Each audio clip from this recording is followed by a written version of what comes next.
جب ہم public administration study کرتے ہیں تو اس میں ہم دو طرح کے ایڈمنسٹریشن اسٹڈی کرتے ہیں. ایک ہوتی ہے پرائیویٹ ایڈمنسٹریشن, دوسری ہوتی ہے گورنمنٹ یا پبلک ایڈمنسٹریشن.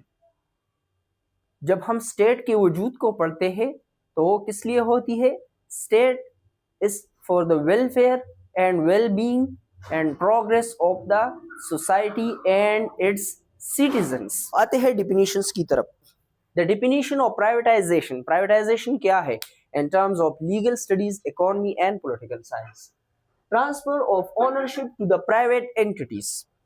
جب حکومت ایسے پالیسیز بناتی ہے جس کے تحت حکومت government own enterprises and institution یا جو ادارے ہوتے ہیں حکومت کے پبلک ویلفیئر کے لیے بنائے گئے ادارے ہیں ان کو پرائیویٹ یعنی عام عوام یا بزنسز کے حوالے کرتی ہے under certain rules regulation and rigorous procedures. تو اسے ہم کیا کہتے ہیں؟ پرائیویٹائزیشن. کبھی کبھار حکومت پرائیویٹائزیشن کی طرف اس لیے بھی جاتی ہے کہ وہ کیا چاہتی ہے؟ ڈیولپمنٹ چاہتی ہے, پاسٹ ڈیولپمنٹ چاہتی ہے, آن دا ٹائم ڈیولپمنٹ چاہتی ہے. Now what is nationalization? Nationalization کیا ہے؟ کہ حکومت کے پاس اونرشپ چلی جاتی ہے, حکومت اداروں کو, سیکٹرز کو, مارکیٹس کو کیا کرتی ہے؟ اس کو انفلوئنس کرتی ہے, اپنی تحویل میں لیتی ہے.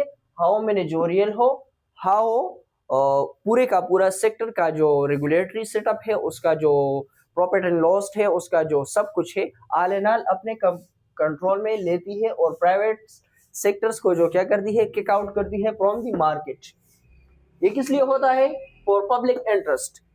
پبلک انٹرسٹ جیسا کہ میں نے پہلے بتایا کہ حکومتوں کا مقصد کیا ہے؟ State is for the welfare and well being of the society and citizen.